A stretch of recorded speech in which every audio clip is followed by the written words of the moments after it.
Good evening and welcome to Tarion's 2016 annual public meeting. My name is Nigel Belchamber and I'll be your moderator for this historic event. I use the term historic because for the first time, Tarion's made this a webcast event. In doing so, its goal was to make the meeting more accessible to more people across Ontario. Tarion's first annual public meeting was held in 2009 and attracted less than 50 participants. And because it's always been held in Toronto, it's been difficult for interested individuals from afar to attend. Making the meeting a webcast event has changed that. And Tarion is delighted tonight that they've received more than 1,700 registrations for tonight. And those registrations come from all parts of the province, from Thunder Bay, Timmins and Sudbury, to Sarnia, Windsor and Niagara Falls, and east to Kingston, Ottawa and Petawawa, and dozens of towns and cities in between. So thank you for taking part and for helping make history as we continue to make Tarion more accessible. Now, in case you're wondering who I am, I do not work for Tarion. I'm not a contractor for Tarion. I'm not involved in the home building industry in any way. I am a municipal consultant, and my role in municipal consulting is to advise councils and to train municipal officials. So in that capacity, I get to chair a few public meetings. To begin with, let me introduce the panel. Starting from your left, first is Edmund Lee. Edmund is Chief Financial Officer and Vice President of Finance. Next to Edmund is Saloni Warich. Saloni is Vice President of Stakeholder Relations. Howard Bogash is President and Chief Executive Officer of Tarion. Next to him, we have Mark Bassiano, Chair of the Board of Directors of Tarion. To his left is Peter Balasubramanian. Peter is Vice President of Licensing and Underwriting. Moving further left, Kevin Brody. Kevin is Vice President of Warranty Services. And sitting to his left, separately, is Ian Darling, Ombudsperson for Tarion. This evening's meeting will begin with presentations from Mr. Darling, Mr. Bassiano, and Mr. Bogash. After their remarks, we'll open the meeting to your questions and to their answers. While we've already received hundreds of questions in advance of this meeting, you're still encouraged this evening to send questions now and over the course of the next 2 hours. We certainly won't get to every one of those questions that are submitted in the 2 hours that we have available. However, every question will be answered. They'll either be answered during this webcast or the answers will be posted on the Tarion website. That is for those questions of a general nature. For those that are specific, they'll be handled by the Tarion warranty service representatives. And if you have, as I said, additional questions to send this evening, send them to events, that's events, @tarion.com. If it's a specific file, your own file that you wish to ask about, again, provide us in the email with a phone number where you can be reached. That way a warranty services representative can get in touch with you, perhaps even this evening, in order to deal with your particular situation. I would now like to ask Ian Darling, Tarion's Ombudsperson, to begin with his presentation. Ian.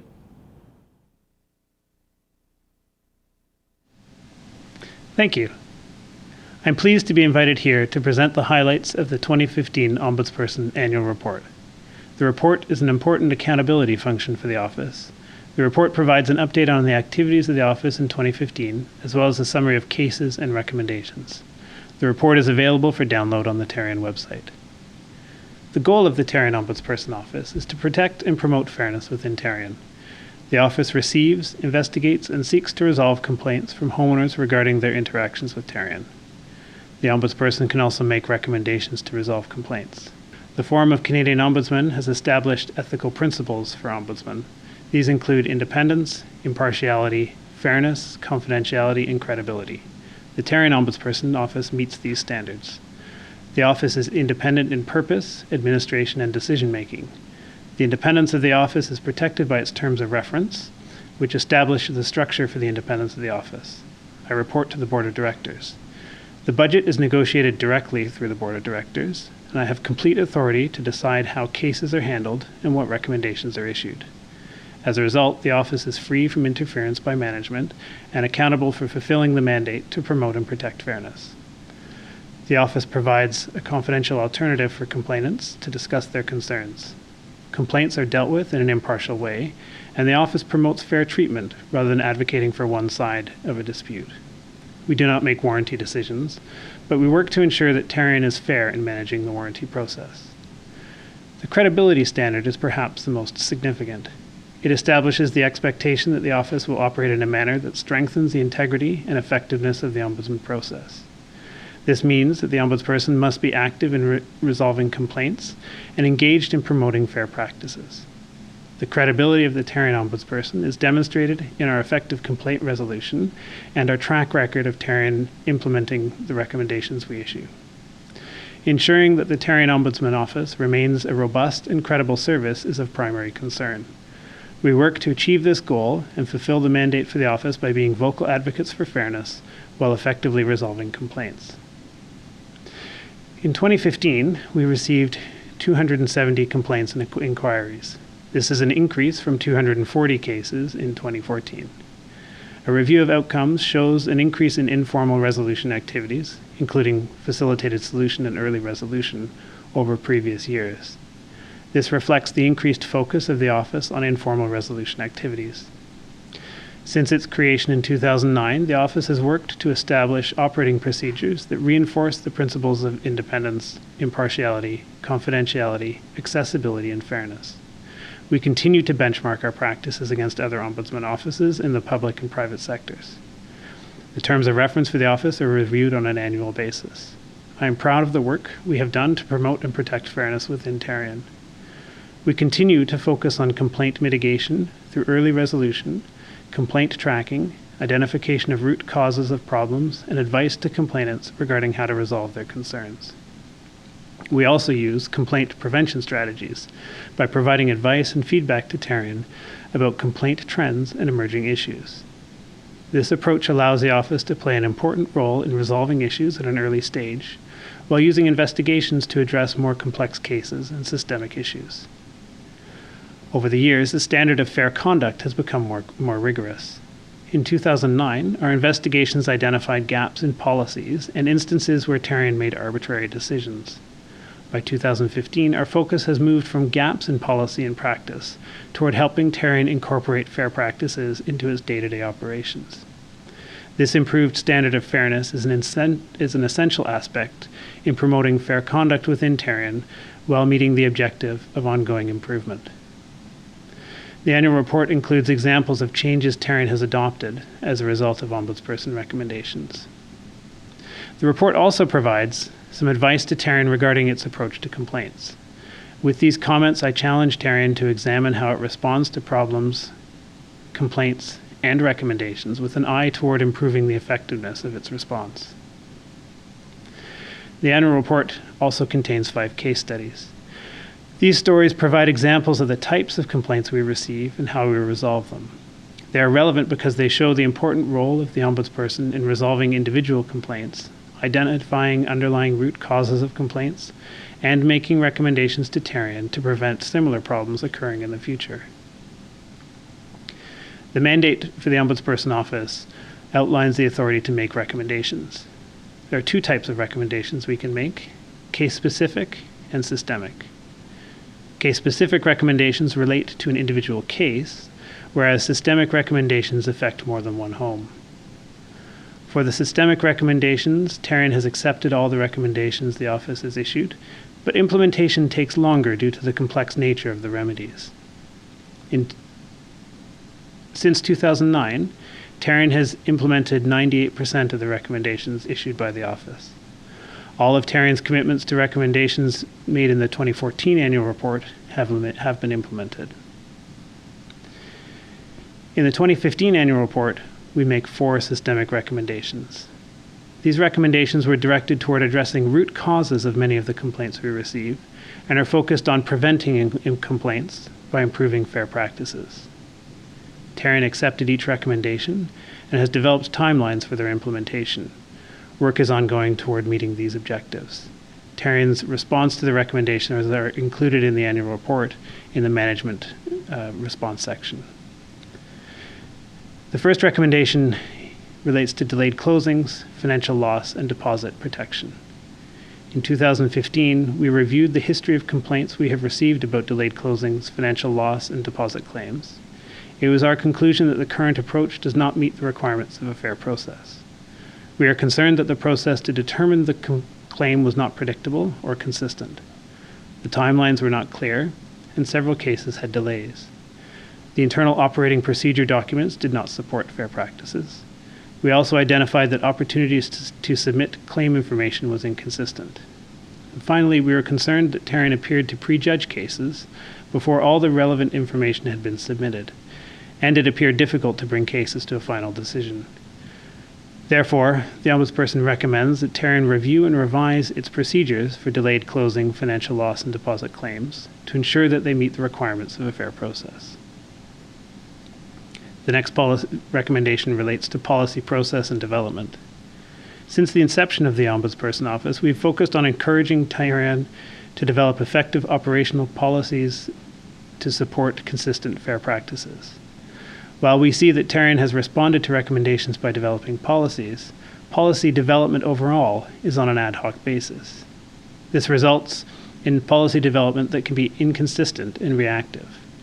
We're also concerned that attention is focused on implementing new policies without an ongoing review of existing practices or to understand the impact on other departments. In addition, the ongoing systemic infrastructure to support policy review and development and implementation is lacking. The Ombudsperson recommends that Tarion review its policy development and implementation process and implement changes to make it more effective. The third recommendation relates to builder outreach. A review of cases received shows an increase in frequency of complaints where the homes were constructed by newly registered builders. It is our experience that with these cases, builders are often unfamiliar with their warranty responsibilities. The result is that the warranty services staff are educating these builders about their responsibilities during the conciliation process. It's our experience that homeowners are very frustrated by the level of service that they receive. Tarion is treating the homeowners fairly, however, the warranty concerns are more difficult to resolve due to the inherent frustration. Tarion could prevent these problems by developing a more effective outreach strategy for new builders. Beginning in September of 2015, Tarion introduced educational requirements for new builders. Courses related to the warranty and customer services are mandatory requirements. However, there is a cohort of builders who predate these requirements. Even once the educational requirements are fully in effect, it would be beneficial for Tarion to have an outreach and education strategy for builders who are managing the warranty process for the first time. The Ombudsperson recommends that Tarion develop and implement an outreach and education strategy for new builders. The final recommendation relates to contract homes. A review of our cases show that some of the most complex cases relate to contract homes. Issues can range from warranty concerns to financial loss claims or eligibility of a home for warranty and even illegal building. It is our experience that homeowners may complain to us about different aspects of Tarion, but the underlying issue is that Tarion is reactive to these problems. We have concluded that Tarion needs to develop a more effective means of preventing problems from occurring with cases involving contract homes. This includes improved consumer education regarding their rights and responsibilities, and improved builder education with their rights and responsibilities. It includes developing an improved screening process to identify eligibility issues and improved work-the-file process for contract homes when there are warranty concerns. The Ombudsperson recommends that Tarion review how it deals with contract homes and implement changes to ensure that the organization is more proactive in its approach to warranty issues with these homes. While the majority of this presentation is directed toward feedback about Tarion, I think it's also important to provide some comment directed towards consumers. While the Ombudsperson Office sees cases where Tarion could operate more fairly, Tarion is governed by the limits of the Act and the warranty process. Consumers must protect their rights by becoming familiar with the warranty program, knowing the relevant dates, reporting warranty concerns, and requesting conciliations.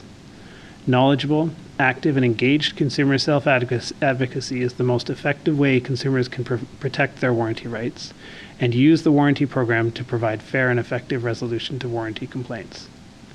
Thank you again for the opportunity to speak about the office and the report, and I'd be happy to answer any questions during the question and answer section of the meeting.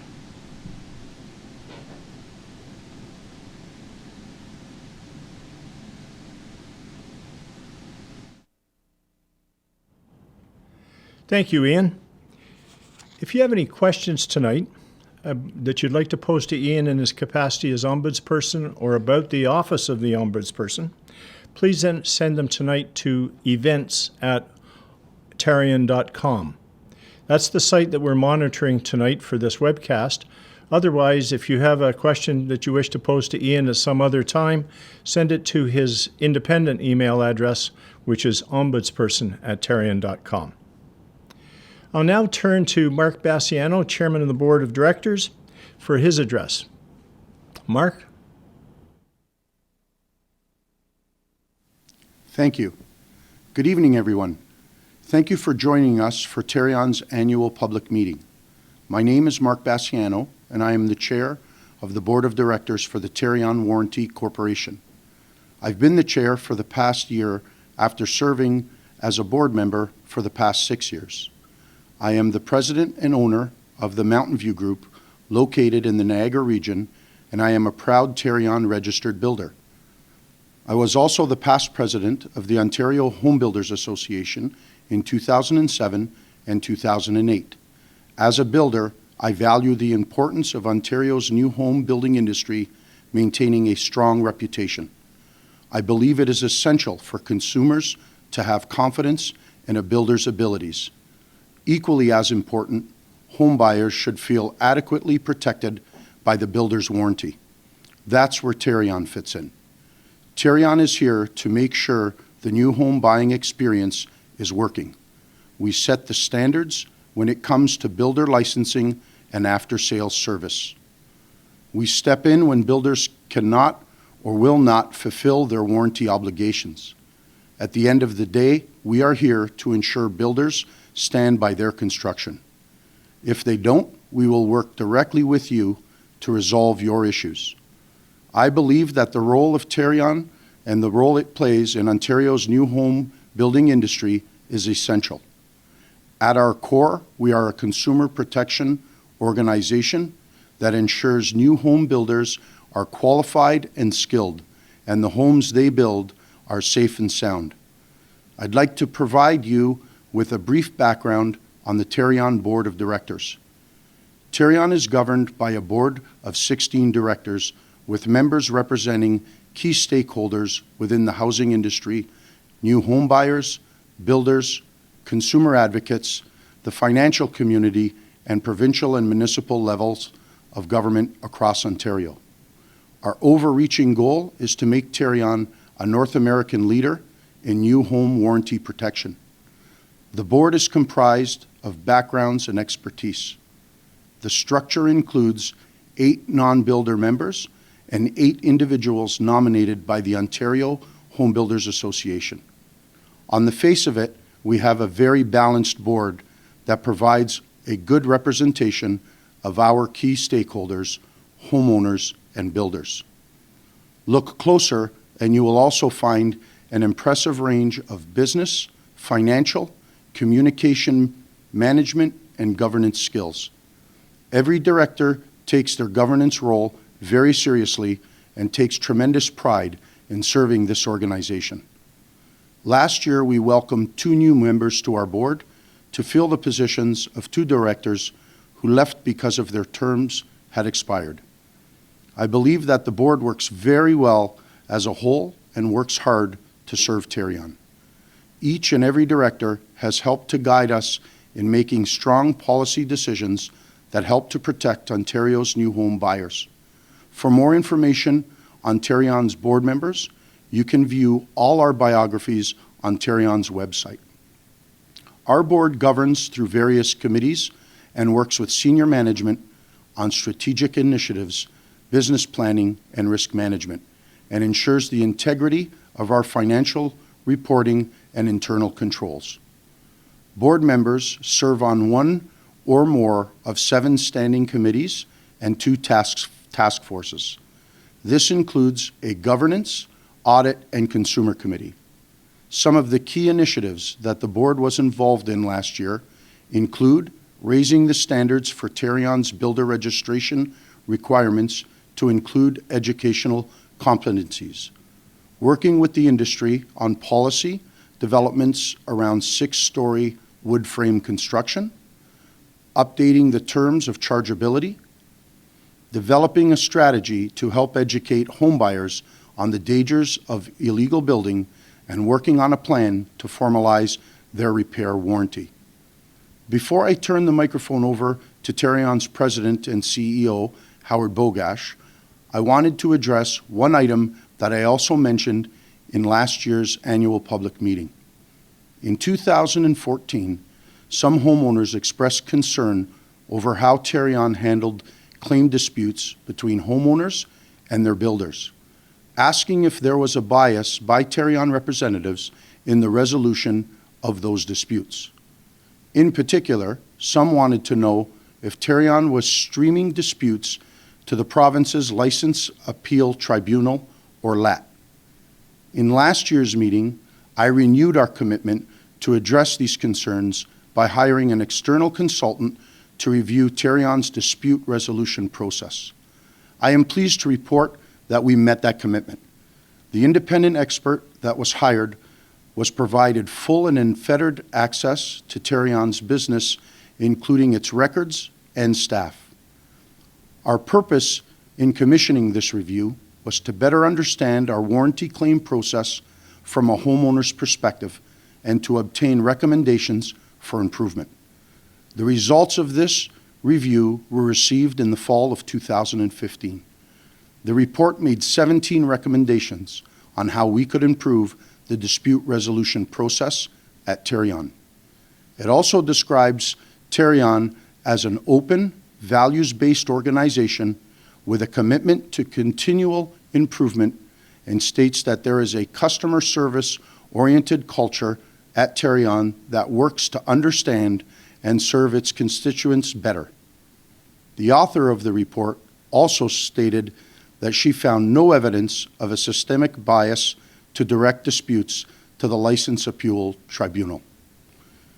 The report acknowledged the very complex role that Tarion staff face, and among the recommendations were a number of suggestions for improving communication between homeowners and builders, providing dispute resolution, training, and in some circumstances, hiring third-party consultants. The findings of this report were published online in 2015. We are making good progress acting on all of these recommendations provided in the report. I am confident that Tarion's dispute resolution process will improve based on the recommendations that were made. More information about this report can be found on Tarion's website. One of the other things the report mentioned and the author stressed is that nothing was found that would involve disrupting our operation or dismantling what Tarion has developed to date. We believe that too. It's one of the reasons that we welcomed the announcement late last year that the government appointed Justice Cunningham to review Tarion.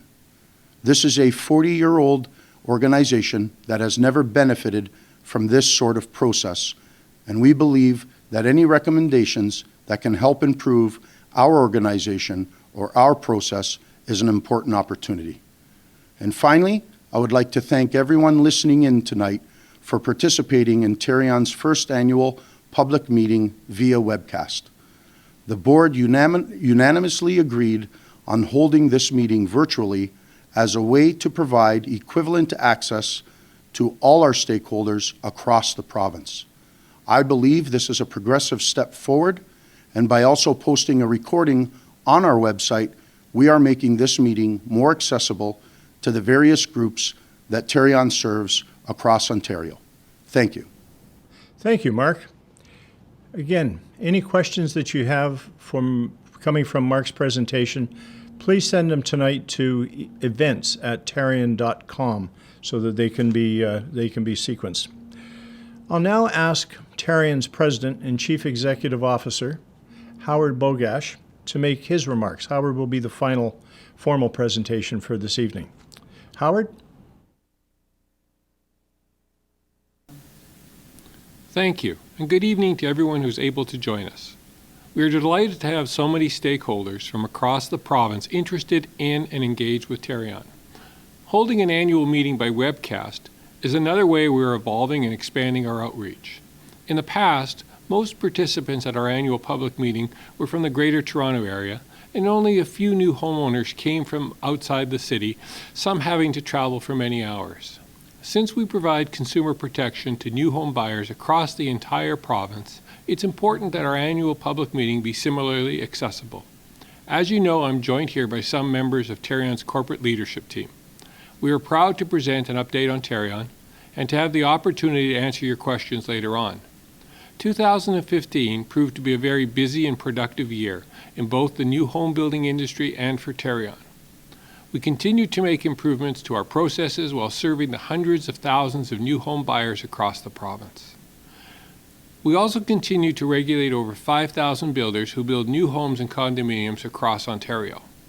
In the last few years, connecting with stakeholders has been a focus for Tarion. We've been looking at the ways to reach out to all our stakeholders and listen to their feedback on the warranty process so we can continue to make improvements. In 2015, Tarion employees participated in 473 outreach events across the province. These included both homeowner and builder events, such as meetings with groups of homeowners who have been through the warranty process, builder education seminars, and town hall meetings for communities of homeowners who share a particular issue. Over 1,000 people registered for tonight's webcast, and I'm pleased to be continuing our outreach initiatives to so many of our stakeholders around the province. Let me focus attention for a moment on the warranty process and provide some numbers from 2015. As soon as a buyer signs an agreement of purchase and sale, they're entitled to deposit protection up to $40,000 for freehold homes and $20,000 for condominium units. There is also protection for condominium deposits under the trust provisions of the Ontario Condominium Act. Buyers are also eligible to receive delayed occupancy compensation of up to $7,500. Once moving into their new homes, there are 3 separate warranties covering defects in work and materials, as well as health and safety and Ontario Building Code violations. There is a major structural defect warranty that lasts up to 7 years. Buyers are entitled to warranty coverage of up to $300,000. There's also separate coverage of up to $2.5 million for the common elements of a condominium. What some forget is the warranty is provided by the builder. It is backed by Tarion, but it is the builder's warranty. Tarion administers the warranty process, which is designed to encourage builders to take care of any defects under the warranty. If they don't, homeowners can then request Tarion's assistance. This chart shows a breakdown of our claims processing in 2015. What it highlights is that the vast majority of deficiencies reported to Tarion are resolved before they can even proceed to the claim stage. In other words, approximately 90% of claims last year were resolved without the need for Tarion's involvement. This means that most builders are meeting their warranty obligations directly. As soon as Tarion is requested to perform a conciliation inspection, we work towards facilitating resolution. About 99% of these claims then get resolved without the need for legal proceedings. These numbers tell us that the process and model is working. For the most part, builders are taking care of their warranty responsibilities, and Tarion is finding resolutions when a builder cannot or will not fulfill their obligations. As our chair, Mark Bassiano, mentioned earlier, we're listening to the feedback we receive from homeowners, and we're making constant efforts to improve the resolution process when a resolution has not been agreed upon. By working on the recommendations in the External Dispute Resolution Report and making changes to this process, we believe that we can improve the experience and outcome for even those few people involved in the higher rungs of the dispute resolution process. Although the vast majority of claims are resolved between new homeowners and builders, In 2015, Tarion did pay out on 522 claims totaling $11.6 million. Claim payments were higher than 2014, mainly due to higher payments for major structural defects and an increase in deposit claims.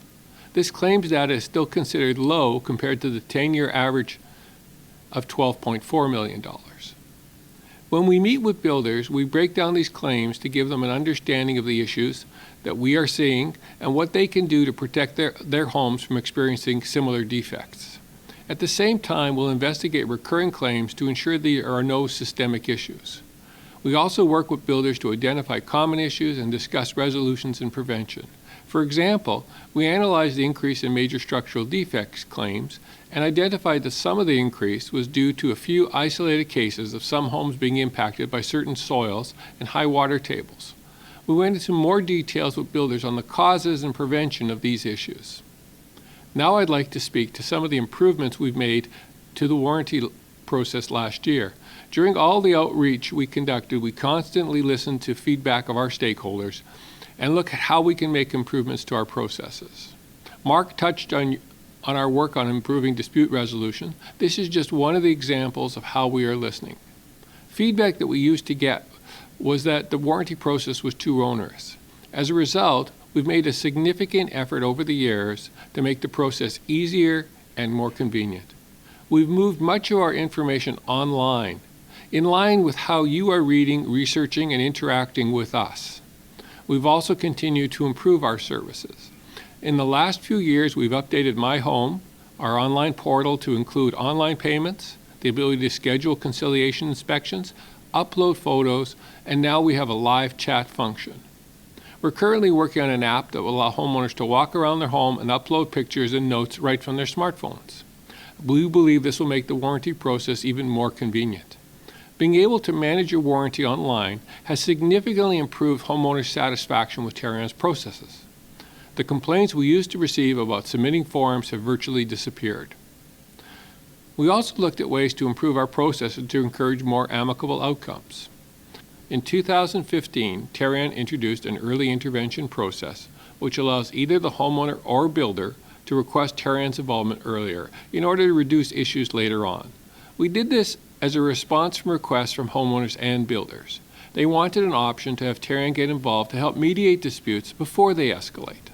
Last year alone, we were requested to get involved in over 50 cases. We were able to get homeowners and builders to come to an early resolution. Just one example of this involved a family in southwestern Ontario who discovered mold in their new home just within a week of moving in. Tarion was able to help these homeowners much faster because of our new early intervention process. We met the homeowner and the builder at the home the next day to inspect the situation and ensure the builder would make the necessary repairs. We then followed up with the homeowner later that week while he and his family were staying at a hotel at the expense of the builder.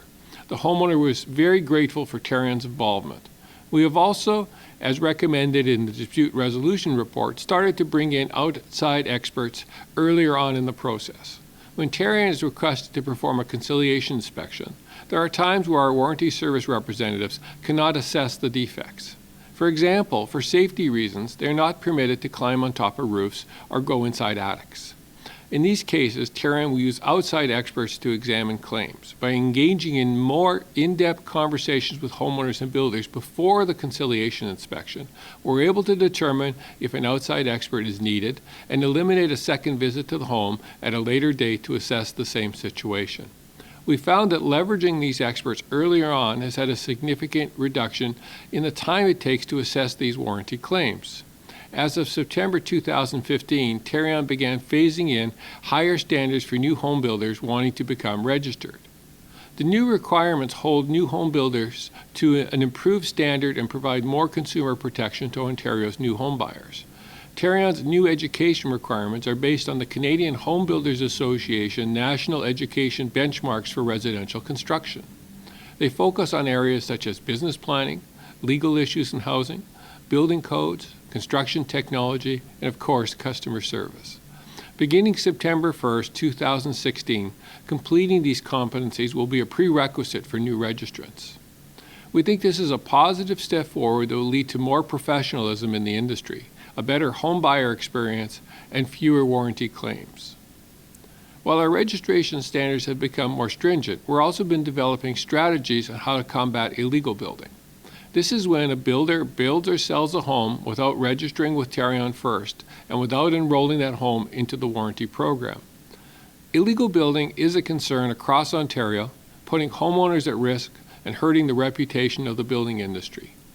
When a builder fails to register with Tarion or enroll a home with Tarion, purchasers are typically unaware of their right to new home warranty coverage.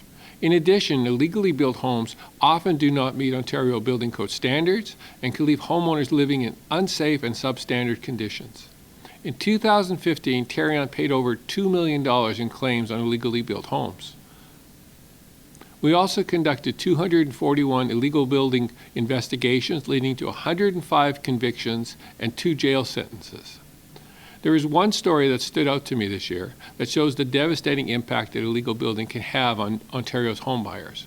During the summer of 2009, a retired couple paid a builder in excess of $850,000, the majority of their life savings, to build their dream home where they would expect to enjoy their retirement. However, the builder was operating illegally and never completed the home. What the homeowners received was an incomplete and uninhabitable home. These home buyers, like many in Ontario, were unaware they were entitled to new home warranty when they hired their builders. Today, the home remains incomplete. Tarion issued a payment for a deposit claim for these home buyers and helped to prosecute the builders, who were sentenced to 30 days of incarceration and fined $112,500. We also received a very heartwarming thank you note from these buyers. But these actions only catch illegal building activities after they have occurred. We believe that preventing illegal building from occurring in the first place will provide more protection to new home buyers. So last year, Tarion partnered with the Ontario Home Builders Association, the Ontario building officials, and 14 local municipalities to pilot a new strategy to protect new home buyers from the dangers of illegal building. Our goal is to identify illegal building activities before a new home buyer has to suffer the consequences of purchasing a substandard home. In those municipalities, people taking out a building permit were provided with information on the warranty upfront. Also, anyone that was not a Tarion registered builder was directed to Tarion to confirm whether the proposed home would be exempt from the warranty. The purpose of the strategy is to reduce illegal building, educate buyers planning to build their own home about the benefits of using a registered builder. Ultimately, the goal of the pilot is to encourage legislative change that enhances the protection for new home buyers and helps the Ontario government fulfill its 2014 budget commitment of preventing illegal building. Tarion continued consultations with the public and the industry on proposed policy changes in 2015. We held our first post-consultation briefing, where we invited all stakeholders who submitted feedback on our Builder Bulletin 20 to listen to the results of the consultation. This bulletin, which outlines the parameters around chargeability, was updated after a very robust consultation and is now live on our website. Towards the end of the year, Tarion also consulted on the repair warranty. It's been a long-standing informal policy that repairs to warranted items, whether made by the builder or Tarion, should be warranted for 1 year. But since this is only an informal policy, Tarion cannot require a builder to fix a failed repair. We think that formalizing this policy will lead to better protection for homeowners and a clearer process for both builders and Tarion. We are currently reviewing the feedback from this consultation. Every year in the fall, Tarion conducts an annual survey of new homeowners across the province. In October, 2 separate surveys conducted by Crunch Research in partnership with Nielsen went out. The first survey went to all homeowners in their first year of ownership. A record 56,000 invitations were sent out, and we received a strong response rate of over 21%. Overall impressions of Tarion remain positive. More than 8 in 10 homeowners have a very or somewhat favorable impression of Tarion. 89% of respondents had some contact with Tarion, either by telephone, email, mail, through an inspection of their home or submission of a warranty form. Of those homeowners who had contact with Tarion, 55% are extremely or very satisfied with the overall interactions, and another 36% are somewhat satisfied. The second survey went out to a random sample of new homeowners in their second to seventh year of homeownership. The results for the second to seventh year survey were also positive. The 2015 results revealed the highest ever level of customer satisfaction since we began this survey in 2009. Of course, we analyzed all the feedback and data from this research to help make improvements across all stages of the new home warranty process. More details on these surveys, in addition to the builder survey that Tarion conducts, can be found on our website. These annual surveys ask homeowners about their builder's customer service. Builders with the highest marks are recognized with the Homeowners' Choice Awards. These awards, formerly known as the Tarion Awards of Excellence, are the result of thousands of homebuyers' opinions across the province. The 2016 Homeowners' Choice Award recipients are the Daniels Corporation and the Tricar Group, tied in the high-rise category, Tribute Communities in the large volume categories, LeMay Homes in the medium volume category, and Collodi Homes in the small volume category. I'm pleased to see some very familiar names on the list this year. The Daniels Corporation, the Tricar Group, and Tribute Communities are all past winners and finalists. In fact, the Tricar Group has won this award for the past 3 years in a row. It's also exciting to see new names on the list. Both Collodi Homes and LeMay Homes are first-time finalists and recipients. If you'd like to know if a builder has been recognized by their customers in the past 10 years, research them on the Ontario Builder Directory located at tarion.com. In 2015, Tarion implemented a corporate social responsibility plan, integrating meaningful economic, social, and environmental considerations into our business practices. Tarion has always embraced the importance of charitable giving by supporting causes that impact our communities and our employees. Since 1993, Tarion has waived fees for more than 900 Habitat for Humanity homes for Ontarians across the province. For more than 20 years, Tarion has hosted an annual charity golf tournament in support of Children's Wish Foundation, raising over $700,000 for this worthy charity. According to Children's Wish Foundation, Tarion has been one of the largest contributors over the last 21 years.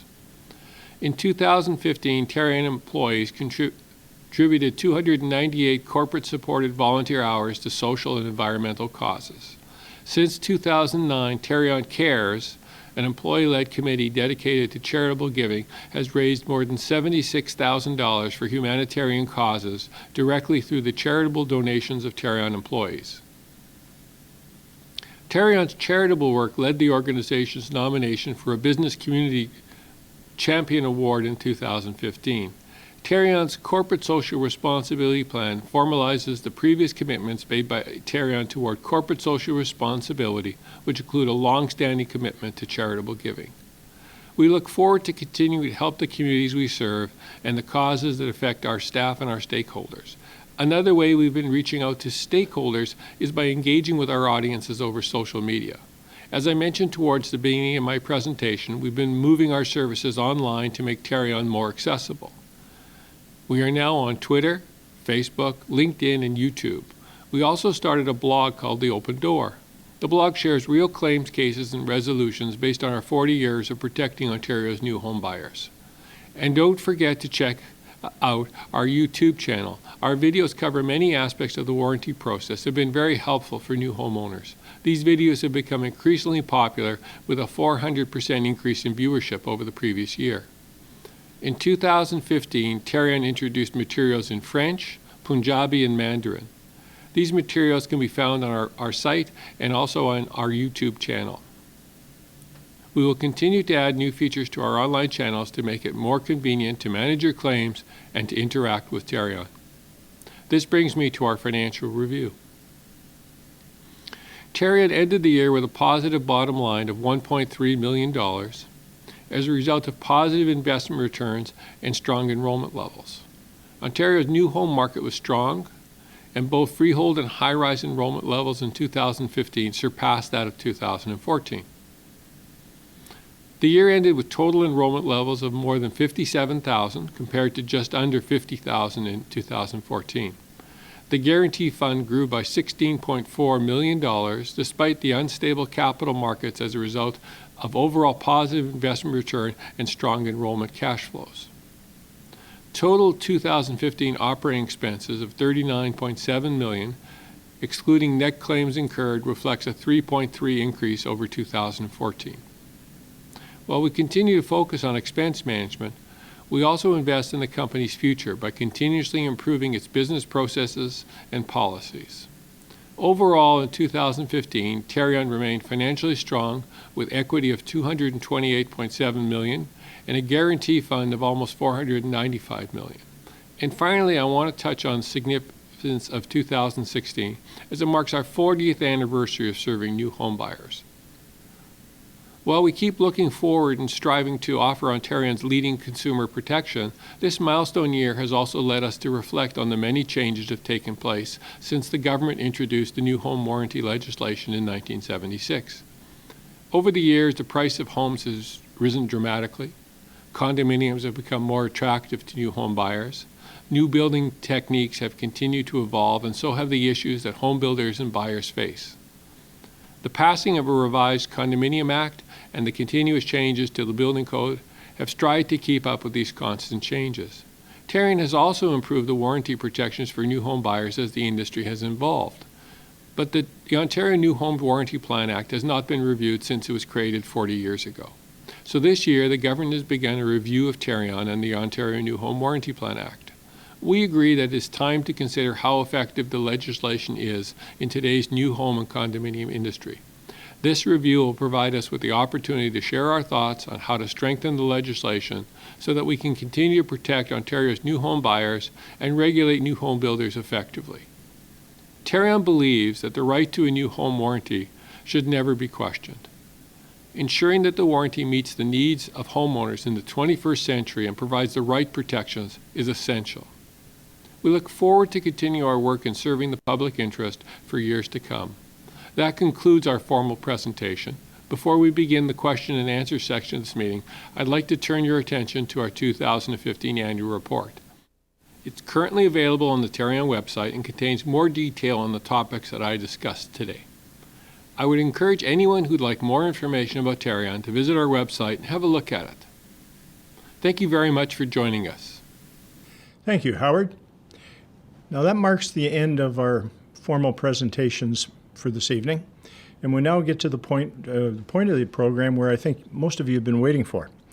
Members of Tarion's management team now will be answering general questions as they come in addition to the ones that you've submitted in advance.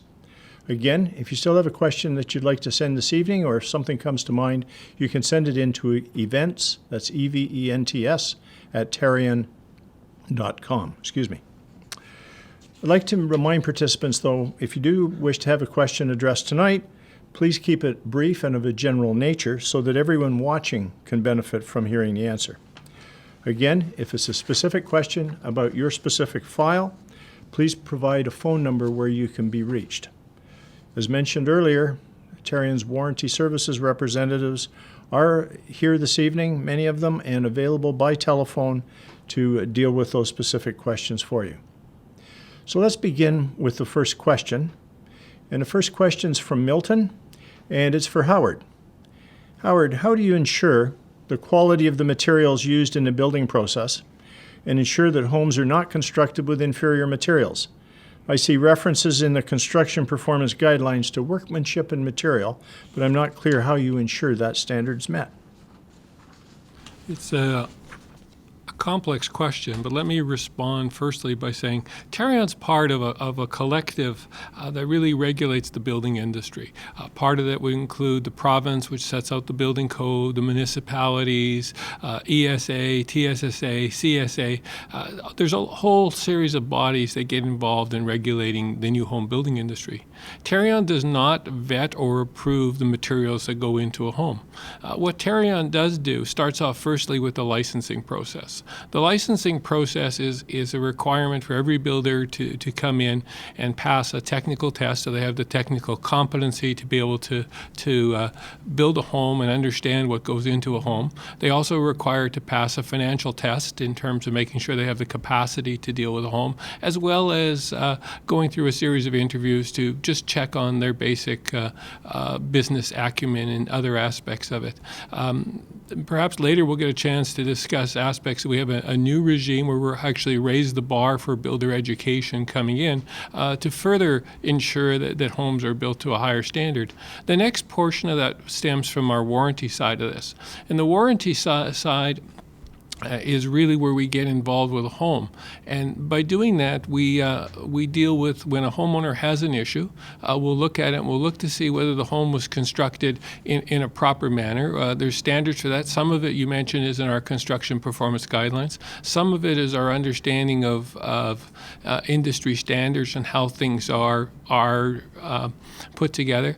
And you raise the issue about the materials. One of the things that we would look at is whether the materials that are used are being used suitably. So in fact, we do look at that, but not in terms of approving materials coming in, but whether it is a suitable function of the materials that are being used in a project. And I would say this, if you have a concern with your home about the materials being used, I would firstly say raise it with your builder, have a discussion, raise your concerns with them.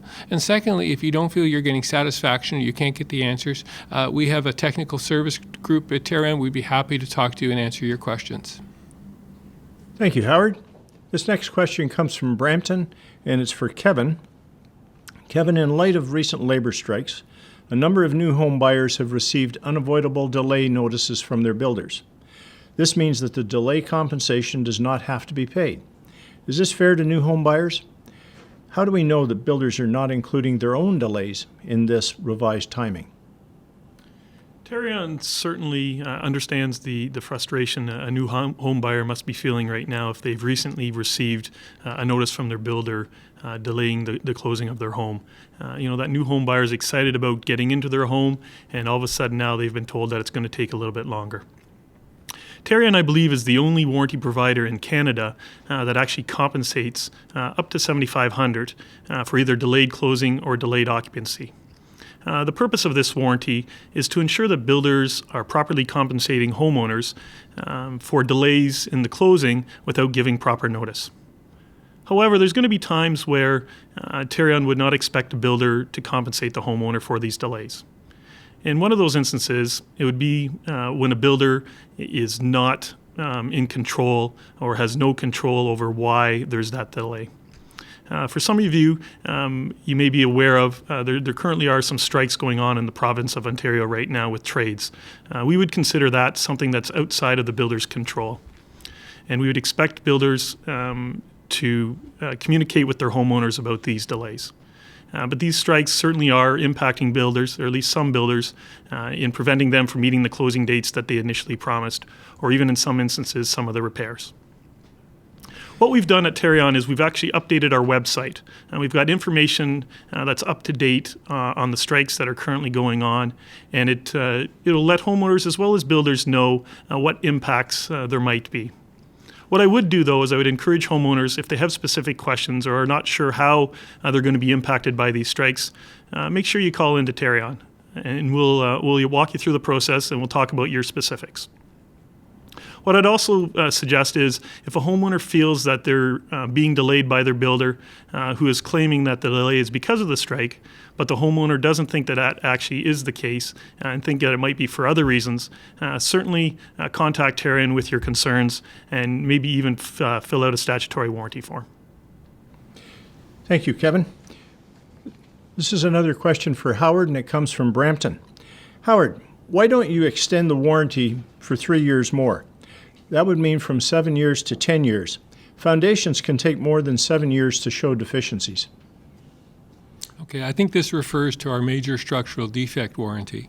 And we did review our major structural defect warranty just a few years back. And if I put this into certain perspective, many years ago, our major structural defect warranty capped out at 5 years. All warranties, or generally all warranties, are time limited in some nature, which means there is some expiry period in time which either you have to file a claim within that period of time or something has to occur within that period of time. Tarion's no different than that in terms of having a 7-year major structural defect warranty. When I told you we reviewed our warranty a few years ago, what we focused on was the definitions. And what I'm very proud of is the definition for major structural warranty, major structural defect warranty for Tarion has three legs. It deals with the standard thing, which is the structural defect, which is essentially if something collapses. The second aspect is if the building isn't, or a significant portion of the home isn't suitable or usable for its intended purpose, and that's somehow where our radon warranty comes in, which is also the only one in Canada. And lastly, it deals with if the materials that are being used in the home don't have their significant lifetime and would create a structural issue at a later point. When we looked at this and we compared, there are other warranties. Some have chosen a 10-year warranty, but when I look at the breadth of the definition that we use here, I'm actually very comfortable that we have a meaningful warranty for there. But like every warranty we look at them over and over again to see if they're still relevant. So a few years ago, as I said, the warranty was 5 years. It was extended to 7 years, and perhaps at some time in the future it will be extended to 10 years as well. We do a lot of studies actuarially as to where claims come in, and we try and make sure that our warranties are effective and responsive to the needs of consumers. Thank you, Howard. This next question is for Saloni. Saloni, how long is the warranty on repairs? For example, if my builder fixes something but it fails again, am I covered? Well, that's a very timely question. There's been a long-standing informal policy around repairs and how long they're warranted. And essentially it's been for 1 year, recognized both by Tarion and the industry in general. What we've realized over time is we can't really enforce an unwritten informal policy. So we thought it was time to go out and draft one. Last fall, the public had an opportunity, all of our stakeholders, to comment on a consultation guide that we had put out with some very pointed questions to help us draft a policy. We've been reviewing the extensive feedback that we've received. Thank you very much. And stay tuned if you're really interested in hearing where we're going with this. We'll be looking for further feedback this summer. Thank you. This next question is for Ian. Ian, how independent is the Ombudsperson if he's on the Tarion payroll? So independence is something that our office is focused on a daily basis. It's something that we're concerned about in terms of how we deal with our cases, as well as generally how the office is set up. The Forum of Canadian Ombudsmen, which our office is a member, has established standards of ethical practice for ombudsmen, and they, in those standards, hold that independence relates to both the purpose, the function of the office, as well as the administration of the office. So the purpose of the office, Tarion understands that the office is independent. The independence is outlined in the terms of reference for the office. We also, in terms of administration, I report directly to the board of directors. The budget for the office is negotiated through the board of directors as opposed to through management, and also performance appraisal is done that way as well. And the most important aspect of that is that Tarion understands that the office is independent and the office functions in that manner. In terms of decision making, our office has the authority to decide which cases we accept, which cases we do investigations upon, what recommendations we make, and how we determine a fair outcome for those cases.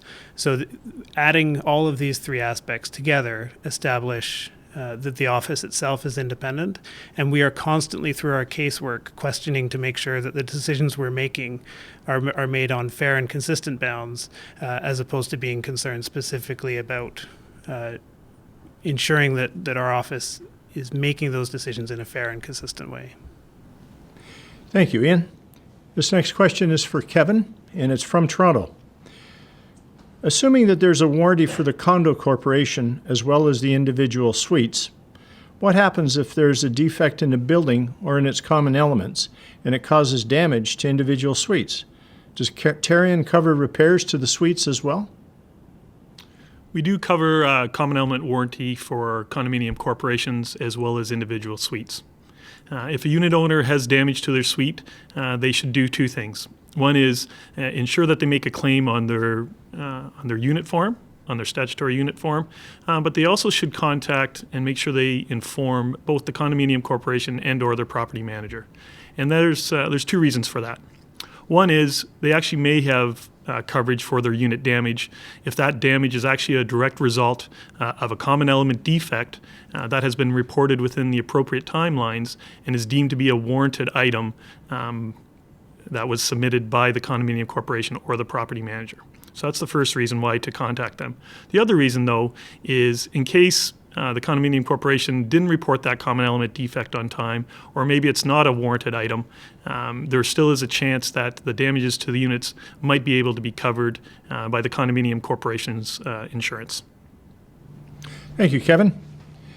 This next question is for Edmund. Edmund, why is it necessary to have such a large guarantee fund? Is that responsible financial management? To understand the size of the guarantee fund assets, the key drivers are the liabilities and equities that those assets support. So I'd like to start with cash securities on deposit. It's about $47 million. And we take cash from our vendor builders for them to make sure they cover potential future warranty obligations. And when we receive those cash securities on deposits, we invest them in the guarantee fund. The second largest liability would be the policy liabilities, actually our largest liability of about $220 million. When Tarion receives enrollment fees, we invest that cash into the guaranteed fund assets.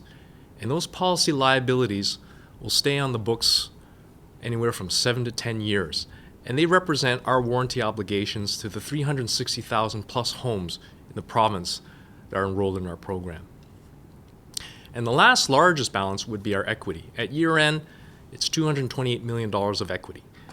Like any other insurance entity, a good positive equity base allows Tarion to plan for the future in terms of service enhancements, coverage, warranty coverage enhancements. But most importantly, our equity base is the ultimate backstop for large catastrophic claims. We've taken the time to study large catastrophic claims losses of other home warranty programs, domestic and international jurisdictions. And we believe we need to have roughly about high $200 million of equity in order to stand by any major catastrophic claim that will impinge upon our new home warranty policyholders. So when you add up the two liabilities and the equity, that gets us to the $494 million of guaranteed fund assets that we had at December year end. Thank you very much. Peter, in case you thought we'd forgotten about you, we have a question for you. It comes from Markham. Peter, do you get involved with any customer service issues with the builders? Yes, customer service is a core part of Tarion's mandate. It's a core part of what we do to try and enhance confidence in the building industry. And I want to talk about what the company does and what we do in terms of regulating that in three areas. We deal with customer service in terms of education. We try to educate builders about customer service. We also try to recognize good customer service, and we try to hold builders accountable for poor customer service. We unpack that a little bit. On the education front, we deal with education when builders come in the door. They go through an interview and a training program. They may be required to take customer service courses when they come in the door. And we also continue that kind of education throughout. In 2015, for example, there were over 200 situations where we did continuing builder education with registrants. In terms of recognition, we also strive to recognize great customer service, and we have the Homeowners' Choice Awards, which are based on consumer survey input. It's direct input from the homeowners in the province, and they identify builders who have great customer service, and we try to recognize them through that program. And finally, we also hold builders accountable. If they fall below the minimum customer service standard, they may have a chargeable conciliation. That would be a $1,000 charge against that builder. It would also be a record that appears in the public disclosure on our builder directory. And ultimately, if there was a pattern of poor customer service and a deterioration, there could be licensing sanctions, which could range from limiting that builder's ability to make certain products to revoking the license entirely. So those are the areas where we focus on it, and it is a core part of Tarion's mandate. Thank you, Peter. Saloni, would you like to add something to that question, to that answer? I would, to add to what Peter has said, this year we've actually introduced a new initiative related to continuing education, and it is based on the customer satisfaction survey results that Peter was speaking about.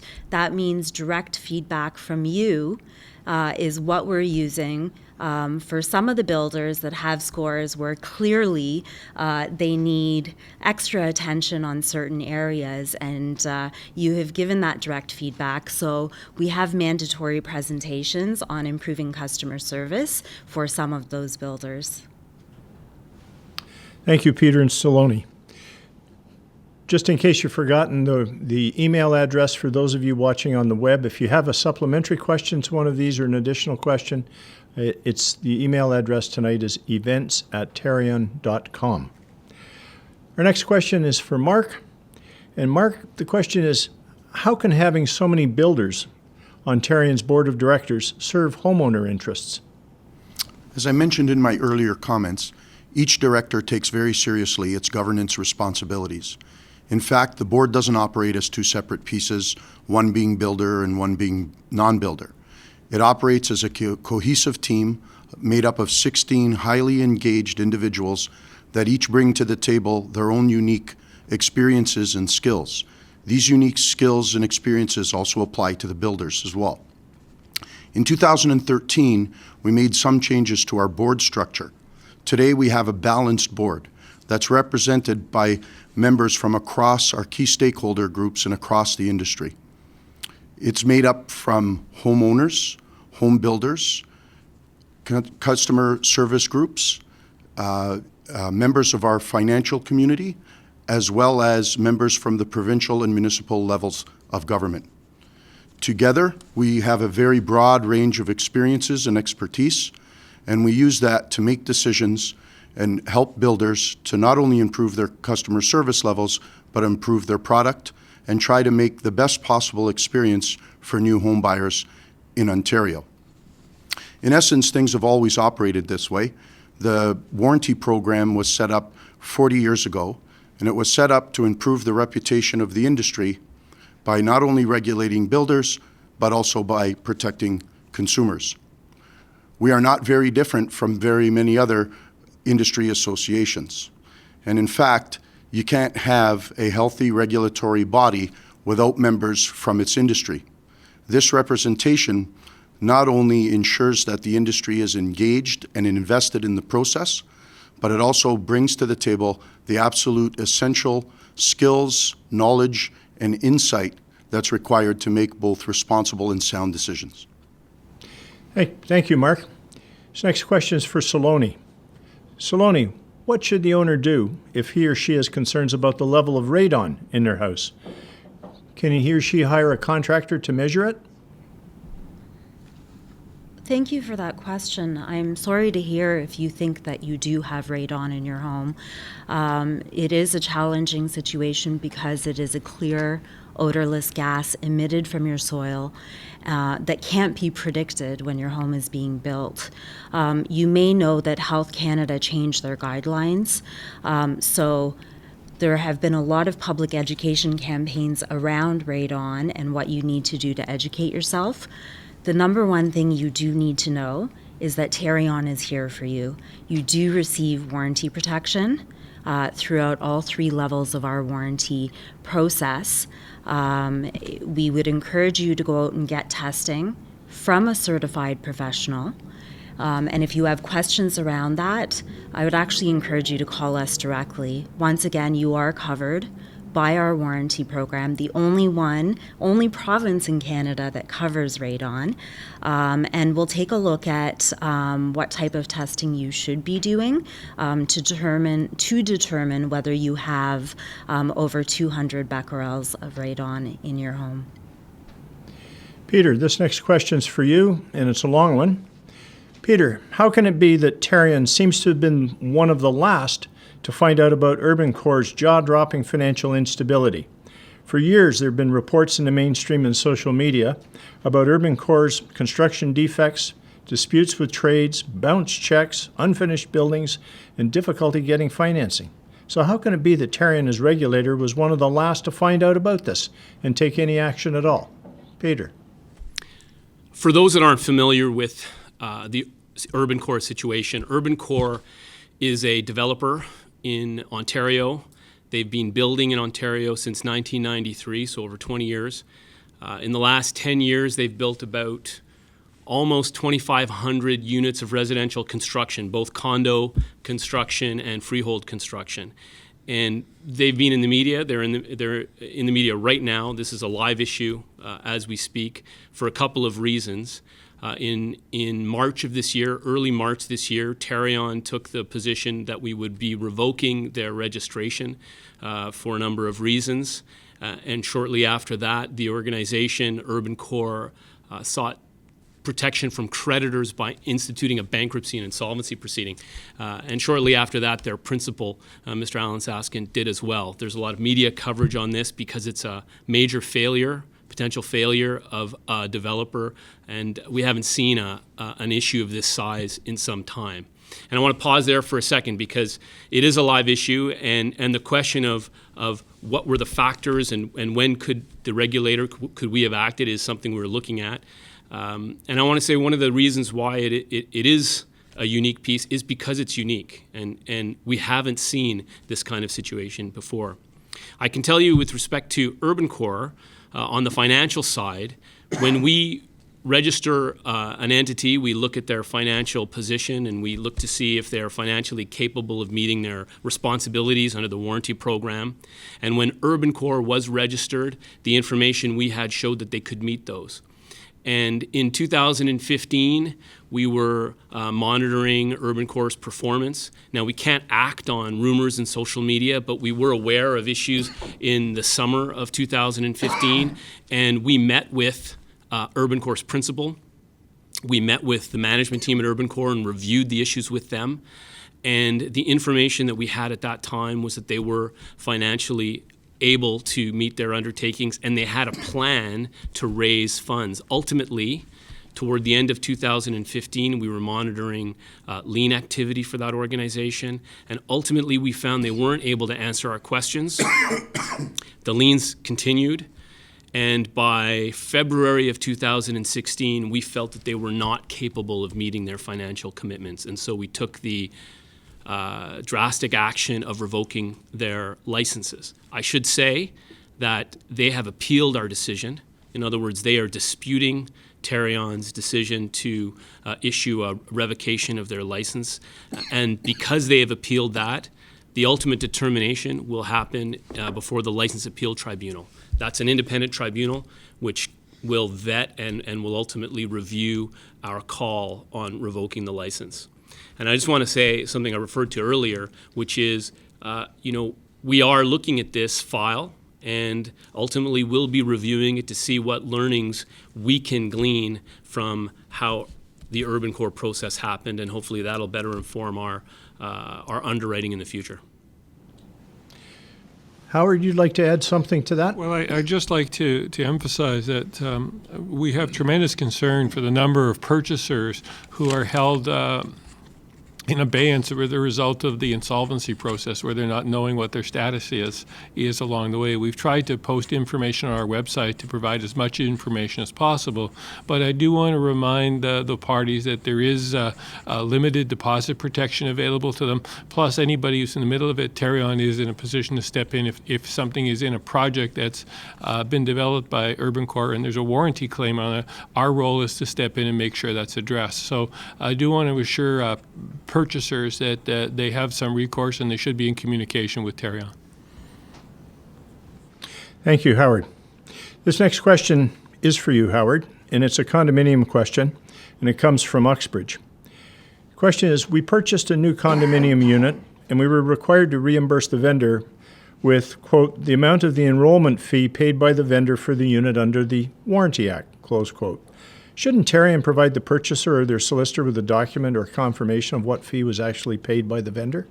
I think I can help this purchaser, but let me explain. First of all, the enrollment fee is actually paid by the vendor or the builder in this case, so it's not exactly paid by the homeowner. Often the homeowner is charged this as an adjustment along the way.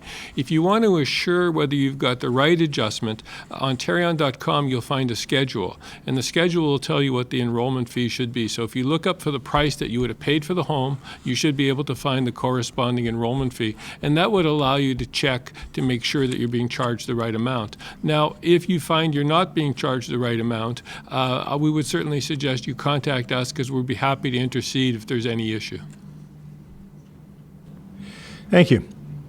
This next question is for Kevin, and it comes from Maple. Kevin, how can Tarion enforce a builder to cooperate if he's not fixing defects? It all starts with making a claim. If a homeowner is wanting Tarion to get involved in a formal process, they must first make a claim on one of our statutory warranty forms. After that happens, the builder has an initial 120-day repair period. That's time for the builder to remedy whatever issues the homeowner has put on that form. Now, what comes next is very important. If a consumer is not satisfied with what the builder has done during that initial 120-day repair period, that homeowner must ask and request for a conciliation. And they must do that within the first 30 days after that initial builder repair period. After the homeowner requests the conciliation, Tarion will actually work with both the homeowner and the builder in trying to resolve whatever outstanding issues there are.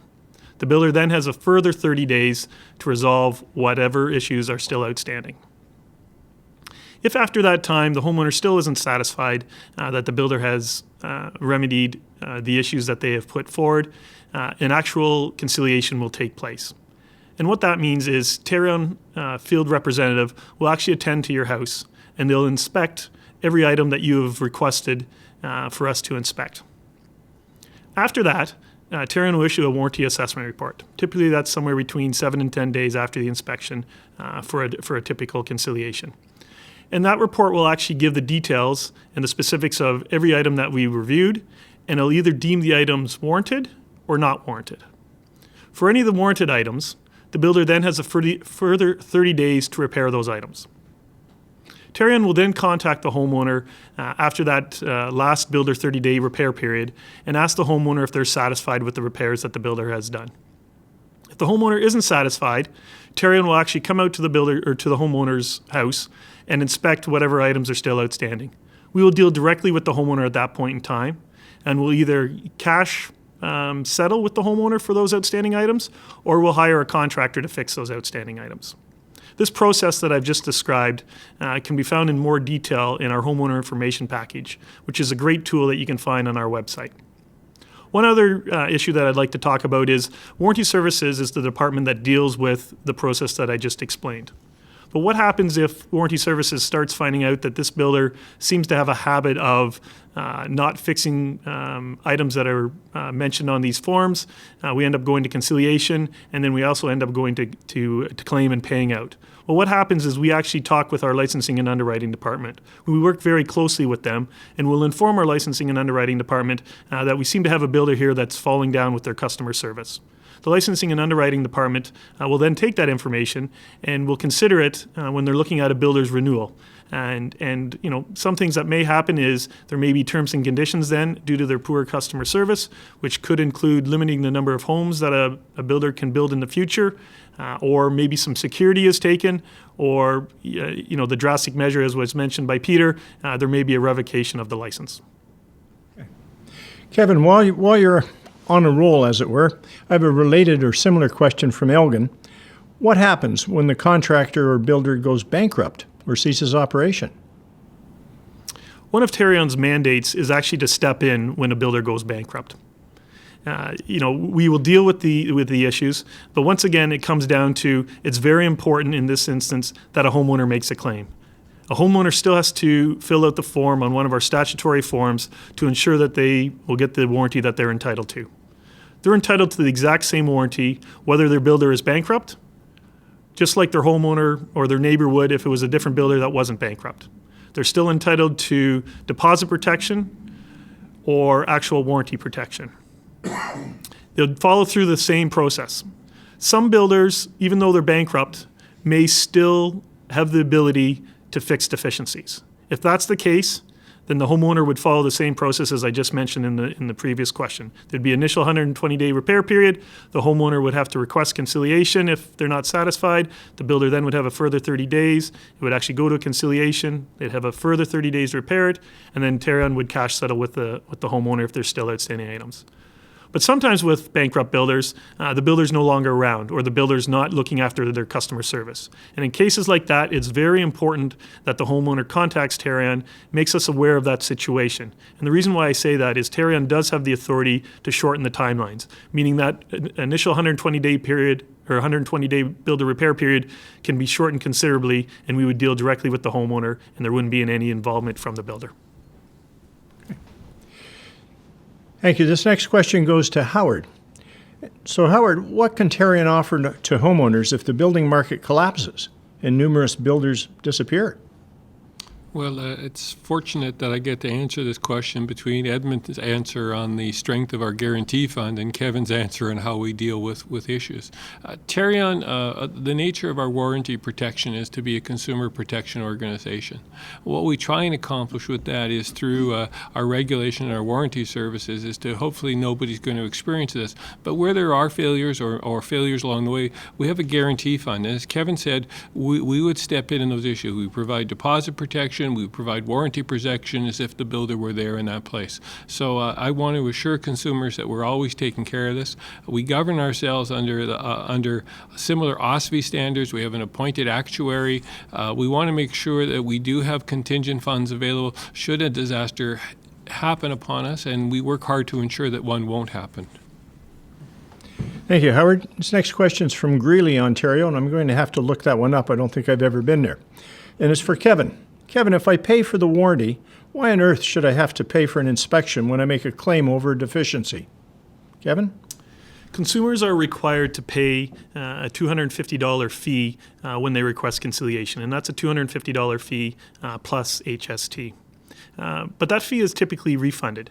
In fact, over 90% of the time, that fee is actually refunded in its whole.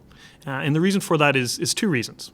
One is after the homeowner requests conciliation, Tarion will get involved and will deal directly with the homeowner and the builder to help resolve any of the outstanding issues. And in instances where the builder and the consumer can work together and resolve all the issues, and the consumer actually cancels that conciliation at least 24 hours prior to the actual date of the conciliation, the fee that the homeowner initially paid will be fully refunded. If a consumer is not sure whether there's warranted items or not, they certainly can call into Tarion at any point in time. Tarion will help describe what would and would not be covered, and the best way of doing that is actually reviewing our construction performance guidelines. These are tools that we have on our website that will go through some of the most common claim items that are reported to us and how Tarion will rule on them. The other reason why that fee is typically refunded is if the homeowner and the builder can't seem to agree on a resolution for those items, and we actually go to a conciliation. And as I had mentioned before, conciliation is when Tarion actually goes out and looks at the outstanding items, and then we'll actually make an official assessment on that. But if there's actually one warranted item, or at least one warranted item from that assessment that we do, that means that the full amount that the homeowner has paid will be fully refunded. Now, what also happens there is if there's actually one warranted item, the builder is actually charged $1,000 plus HST. The reason why we implemented this fee structure is to discourage conciliations that would go forward that wouldn't actually have any warranted items. Thank you, Kevin. Howard, this one's for you, and it comes from Smithville, Ontario. What's the point of a pre-delivery inspection if a builder doesn't have to repair or fix the issues for up to 6 months? Howard? The pre-delivery inspection is probably one of the most important aspects of purchasing a new home. The pre-delivery inspection occurs before Tarion gets involved. It's the first time the builder turns over the home and goes through it with the purchaser. The intention is twofold, I think, or maybe threefold. Firstly, the builder should be showing the homeowner how the operating system of the home works, so they understand how the mechanics of it work, the furnace, the heat exchange, all the different pieces of it, because homes are built very airtight today. Those are all very, very important things. It's also an opportunity for the homeowner and the builder to go through and note whether anything is missing along the way. It's also an opportunity to lay out deficiencies that are there, which create a work list. So before the homeowner files their first warranty claim, which is 30 days, this is an opportunity to create some of that list. But what's really important, and a lot of areas we get is where there's a dispute, whether the home is damaged after the homeowner moves in. So for example, you're moving your furniture into your home and all of a sudden there's scratches on the floor. And you may say, well, the scratches were always there, and the builder may say they were never there. So the more accurate a PDI you can do in terms of capturing that information up front creates this record of what's there. I've also been asked a question sometimes, what if the home, let's say the floor isn't clean enough, it's dusty or whatever like this? I would suggest to you, if you're in that situation, write down exactly how you would describe it, is that the floor was dusty. I couldn't tell if there was any scratches on it. So at least you wouldn't penalize yourself going forward as you go through in the process. But the warranty process doesn't start until the 30-day form, and that's the first opportunity to get Tarion involved. We think the earlier opportunity, the meeting between the builder and the homeowner, it's a very, very important discussion. It's one that shouldn't be rushed. There are very key aspects of understanding the operations of the home and also ensuring that the home is turned over in a proper condition. So we think this is incredibly valuable, but we do think this is a process between the builder and the homeowner, and Tarion's first involvement really comes after the 30 days. I think I saw Saloni indicate that she would like to add something to that. Saloni? I did. Thank you, Nigel.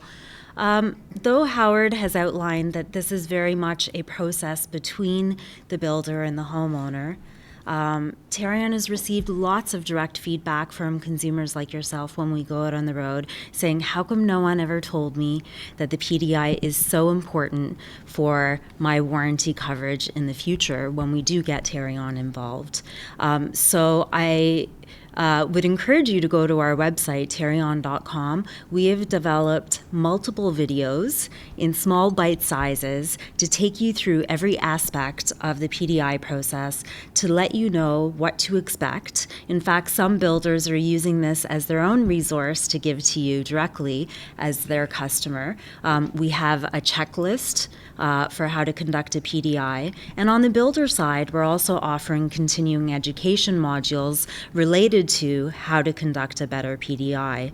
And this is related to getting more information and education into the hands of homeowners much earlier in the process. So we're also starting to work with our other stakeholders or partners in the industry, like real estate agents and real estate lawyers, in the hopes that they can help get that education to you as the homeowner, the home buyer, before you get to the PDI. Thank you, Saloni. And this related question on pre-delivery inspections for Howard. Howard, why isn't there a Tarion representative at the pre-delivery inspection? I'd say the first interaction I spoke about earlier, it's between the builder and the homeowner. The second aspect of it is, on a typical year, Tarion will do between 50,000 and 60,000 new possessions. I think it would be incredibly expensive and not the most productive use of time to have a Tarion representative at each of these new possessions. I think this can be accomplished between the builder and the homeowner. What we try to do is to make sure we're educating both parties, as Saloni did say, on the importance of this, but I think it's also a matter of what's effective along the way. I would say is if you've had a bad experience with a PDI, you should contact Tarion. We'd like to know these things. It may not be something we can do about it now, but at least it may help somebody in the future. Thank you, Howard. This question's for Peter. Peter, do you keep track of complaints about builders? What do you do with this information if you do? Do you share it with anyone, including government agencies?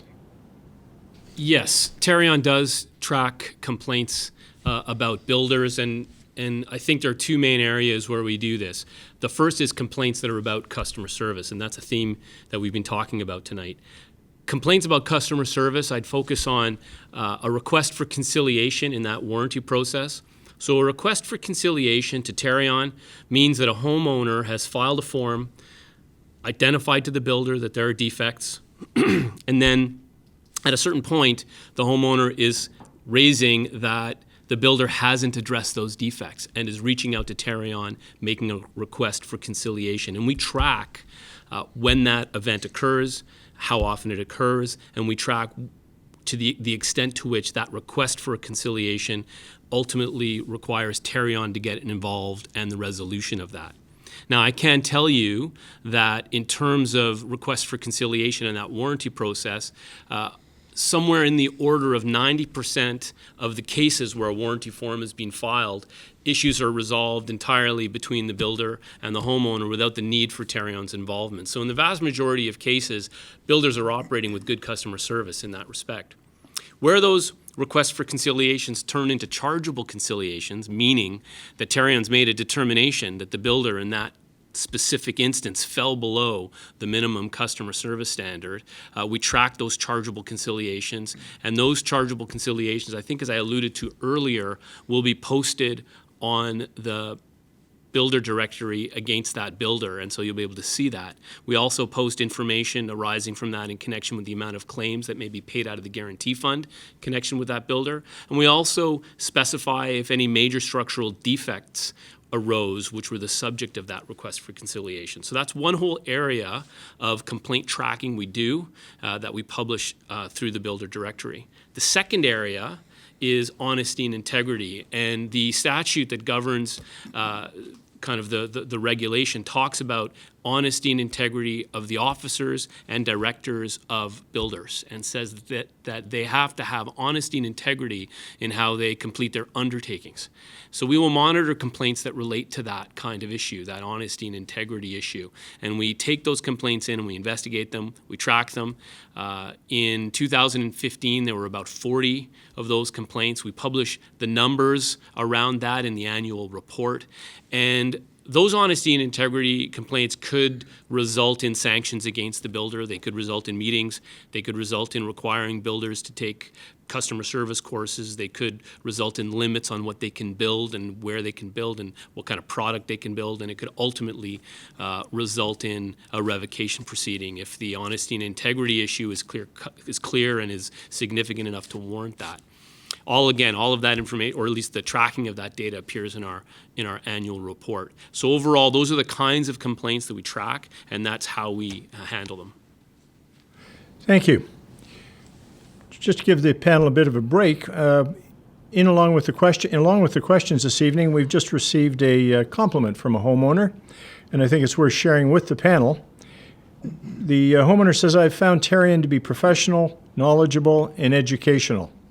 They care about their stakeholders and are continuously striving for excellence. I would be happy to share my experiences with my new home and the involvement of Tarion." I suspect that this individual would expect to hear from Tarion representatives tonight or probably tomorrow. Anyway, thank you very much for that. This next question is for Kevin. And it says, "Kevin, how do you protect the minority owners where a developer-controlled board manipulates the condo corporation to obtain a waiver for building defects from Tarion?" Tarion administers the Ontario New Home Warranties Plan Act. We don't have jurisdiction over the composition of a condominium board of directors, nor do we administer the Condominium Act. However, we're very concerned if there are unit owners out there that don't feel that they are getting the type of warranty that they're entitled to. And what I mean by that is whether you are a condo unit owner living in a building with a developer-controlled board, or if you're a unit owner living with a condominium board that is completely unit owners, you're entitled to the exact same warranty. What we've done in the past is this issue has come up, and we actually do town hall meetings so that we can hear the concerns of a number of unit owners that feel that their rights are not being looked after appropriately by their condominium board because it's being controlled by the developer. So at the end of the day, the most important thing is make sure you contact Tarion, and we'll do everything within our right to ensure that you get the type of warranty that you're entitled to. Thank you, Kevin. This next question is for Howard, and it comes from Toronto. Does the warranty cover square footage? My house is at least 40 square feet smaller than the floor plan. Let me address that from the current perspective, and I'm going to ask Saloni to step in and talk to you a little bit about what we're looking at. Currently, we have what's called Builder Bulletin 22. Builder Bulletin 22 sets a guideline for square footage. It does two things. It says, first of all, this is how square footage should be measured. And I will sort of point out that it's measured from outside wall to outside wall. And so if you're measuring from inside wall to inside wall, you may get a difference in terms of what the square footage of the home is to the plan. The second side of this is we do suggest, and this was put in to address advertising, which says that if you have greater than a 2% differential based on the size of your home, you should raise this with your builder. There is no specific warranty. Tarion doesn't address this. There's no compensation or anything that we address for square footage issues. But if you're short more than 2% based on the measurements going from outside wall to outside wall, my first response is you should raise that with your builder. If that doesn't work, I think you should also take it back to your real estate lawyer and have a discussion with them about whether there are any other options for you. Now, I'd like to ask Saloni to step in because this question has come up a couple of times, and I know it's come up through our Consumer Advisory Committee, and I know she has some plans to do some further work in this end. Thanks, Howard. Well, he has already alluded to the fact that we have received consumer perspective or input related to floor calculations. And it's kind of like the PDI. Though we don't, it's not our process, we don't warrant it. We do have guidelines, but we don't enforce them. Essentially, we recognize that there is room for better consumer education around this. And we have heard that from consumers, and we have heard that from our Consumer Advisory Council directly, and we've made the commitment to look at within the world that we work in and within the guidelines that we do have up on our website, how we can better educate you. So we have committed to enhancing some consumer education around that topic, and if you go to tarion.com, we already actually have a blog post that tells you how you can better protect yourself around square footage. Okay. Thank you for Saloni and Howard for that. So next question is for Kevin, comes from Stouffville. Typically, how long after closing does it take for a purchaser to receive delayed closing compensation if the claim is made immediately? Kevin? Typically, if Tarion needs to get involved with compensating the homeowner for delayed closing, it's going to take around 90 days. And the reason why I say typically it's going to take around 90 days is the initial repair period or the initial compensation that could be paid out could happen a lot quicker. And why I say that is as soon as a homeowner makes a claim, the builder has the right to compensate that homeowner at that point in time. And that builder has 30 days to compensate that homeowner or to deal with the homeowner and figure out how to resolve that claim. If that doesn't happen, it is the homeowner's responsibility to then contact Tarion.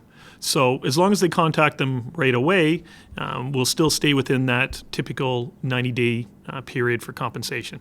So the homeowner would contact Tarion on, let's say, the 31st day, and at that point in time, Tarion would then get involved and deal with both the homeowner and the builder trying to resolve the claim, getting all the details necessary, and then actually doing an assessment during that second 30-day period. And so that would take us to 60 days. If after the second 30th day, Tarion would actually then deal only with the homeowner, assuming that it's a warranted defect and the homeowner is entitled to compensation.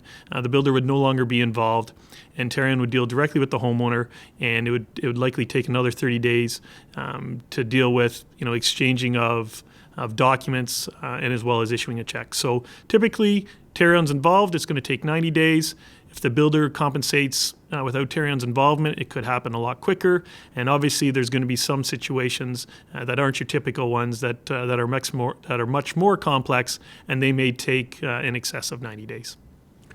Thank you, Kevin. Just want to remind those of you that are watching the webcast that if you have a specific question you'd like to address with one of Tarion's warranty services representatives, you can email them tonight at events@tarion.com, and if you include a phone number, you will likely get a call back within a few minutes. Secondly, if you have a question for the panel, either a supplementary or a new general question, please use the same email address. This next question is for Kevin, and it comes from North Bay. Kevin, our Tarion forms were completed online, and the builder's was copied on all correspondence. However, the builder's not responded, nor acknowledged any correspondence from us, despite ample time. What's our next step? You've started the first part of the process, as I've talked about earlier tonight, is you start the formal process by making a claim. So it sounds like you've already done that. You've submitted your forms online, which is great. The majority of our homeowners, and that's in excess of 90%, actually do submit their forms online these days through our My Home app. What happens next is, we don't know at this point in time why the builder's not responding to you. The typical builder repair period still is in effect, meaning the builder does have 120 days.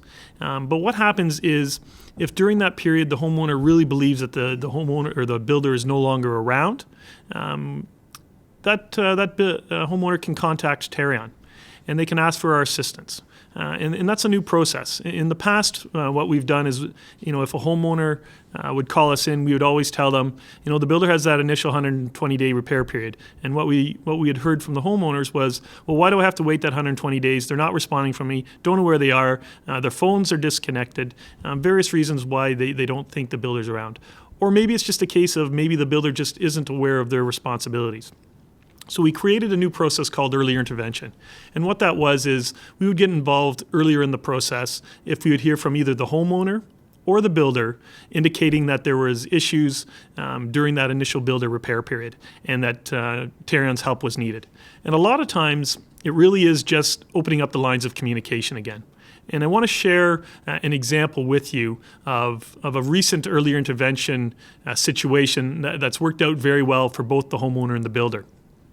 It turns out that the communication broke down between both the homeowner and the builder.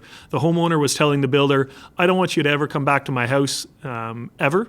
And the builder said, well, that's fine because I don't want to repair anything in your house anymore. And what happened next is the homeowner then called Tarion and asked for our help and said, well, what can we do? And Tarion got involved with our early intervention process. We contacted the builder and let them know that, they're still responsible for the warranty of that house. We contacted the homeowner and indicated to them that it was still their responsibility to let the builder into the house to make repairs.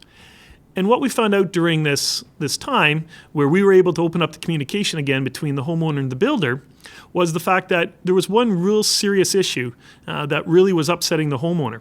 And that had to do with a deficiency in the master ensuite. And what came about is the builder made a commitment to fix that deficiency as quickly as possible and early on in the process. Homeowner let the builder in, homeowner met their commitments, and the item was resolved. And what ended up happening after that is the relationship was repaired, and the builder then continued on making other repairs with that that were formed on their 30-day form, which this was a 30-day form. What I may do now is, Saloni, I'm just wondering if you have anything to add, maybe with how new builders deal with some of their initial warranty forms. I do. Thanks, Kevin. I'm actually really excited to share this. This is something that we've launched in the last month. We'd like to think that Tarion is committed to continuous improvement and learning from our real-life experiences.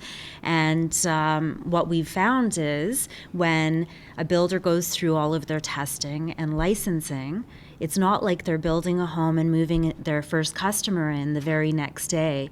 There is a lag effect. So in part, due to recognizing that fact, and also through a recommendation from our office, from our ombudsperson recently, we've started this initiative where we're reaching out to builders that are receiving their first ever statutory warranty form that's filed. What does that mean? That means, and it could mean years. In fact, we had a builder that we reached out to that was registered in 2012, and this is now 2016, so 4 years later. And we picked up the phone, said, we recognize you've received your first ever warranty form. We want to make sure you fully understand what your warranty obligations are to your customer. We'll walk you through it, spend as much time as you need, and in fact, then we offer to go in and do a refresher course with their staff if they request that. And it's only been a month in, but it has been hugely successful. Like I said, reaching out to a builder 4 years after they've been registered to actually remind them of what the process is and what their obligations are, I think will go a long way. We all believe will go a long way in better customer service. Thank you, Saloni and Kevin. This next question is for Ian. Ian, what's the Ombudsperson done to enhance fairness at Tarion? So there are a variety of ways that our office deals with enhancing fairness. The first is we make recommendations. We also work with individual cases and interact with various departments within Tarion about those cases. Over the years, we've moved away from looking to find whether or not Tarion has done things wrong, whether the complaint has been founded, to move to a focus toward asking what could Tarion do better, what could be improved about these cases. Saloni just referred to a case, to a recommendation that we made in the 2015 annual report related to new builders. We've also made recommendations in the past about chargeability and Tarion needing to improve the fairness of the chargeability process. Tarion responded to those recommendations with initially internal policies, and it ended up resulting in the new Builder Bulletin 20 related to chargeable conciliations. We've also made recommendations about honesty and integrity to improve the honesty and integrity complaint process, recommendations to improve how Tarion deals with builders who are unwilling and unable, recommendations about how Tarion deals with determining if a home is eligible for warranty. So these are the large recommendations that we've made that have resulted in large process changes. We've also made recommendations specifically to the Warranty Services Department about how they deal with things like investigating if there's mold in a home. We've made recommendations to try and reduce delays and simplify processes as well. So our focus is not only on the larger recommendations, but when we have complaints, since the office has been established, we've received over 2,000 complaints, and we have regular conversations with Tarion about the nature of those complaints, the fairness issues that we've identified, and Tarion has responded to those complaints. We have regular meetings and regular discussions about the concerns that we've identified, and those are then used not only in discussions with our office, but the Warranty Services Department also tracks the interventions that we're involved in and looks to develop learning from those. So we make the larger recommendations, but it also is an ongoing process in terms of making those large systemic recommendations, dealing with individual cases and speaking with Tarion. And it also, the changes that we've been able to achieve have also been achieved because of the commitment of management to respond to Tarion's to the Ombudsperson recommendations and look to incorporate those into practical changes in how Tarion conducts its work. Ian, thank you very much. This question comes from Concord, and it's for Howard. Why hasn't the occupancy fee been abolished?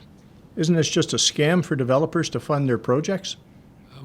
Actually, I think that's a gross misconception. I actually think the occupancy is something that is favorable to consumers. And let me explain this in a moment. It's also something I read in a recent article where somebody else sort of misrepresented the occupancy fee, and I think it's going to be the subject of one of my next articles I'm going to write. The occupancy fee happens in a condominium where the homeowner moves in before the project is registered and title is provided. So it acts sort of as you're moving into a condominium. You haven't paid for it yet. You may have some money in trust with your lawyers. You haven't drawn your mortgage yet along the way. And at that point in time, you'll pay a fee to the developer. That fee will cover off three aspects. It'll cover off a financial charge, which covers off the differential between what your deposit would be and what your mortgage would have been. So the builder hasn't been paid, so he gets some compensation for the financial side. It covers off the operating costs for the building, and it also covers off an assessment for what the property taxes were. And this allows people to move into buildings earlier, and particularly when you're looking at high-rise buildings, it's the only logical way to move people in. It's not a scam of any sort. It seems to be a rather reasonable way to allow people to get in, and eventually they will get their title. It's important to understand that the builder really makes their money when they're able to provide title and register the property. So there's no intent, or certainly in my view, there's no intent or benefit to the builder to delay this. But this is a simple way to allow people to move in and to enjoy their building and to allow an orderly transition into this. And this isn't a Tarion issue. This is governed by the Condominium Act. But I just felt it was worthwhile hearing the question to see if I could clarify it. And I hope that answers it. And if not, feel free to contact me. I'd be happy to discuss it further. Howard, thank you. This next question is for Kevin, and it comes from Thunder Bay. Kevin, what recourse is available to condominium purchasers if they identified that the contractor or builder used poor materials, took shortcuts, and did not follow the building code, but they have not yet received ownership title to the condo? Kevin. There's a couple of things to consider with that. The first thing is, as a unit owner, if you've noticed that there's some deficiencies, and as much as you haven't necessarily taken title to your unit, you may still be living in your unit. So you might be in what we consider interim occupancy. So you've actually moved into your unit. And the reason why that's important is your unit warranty actually begins once you move into your unit, when you take occupancy.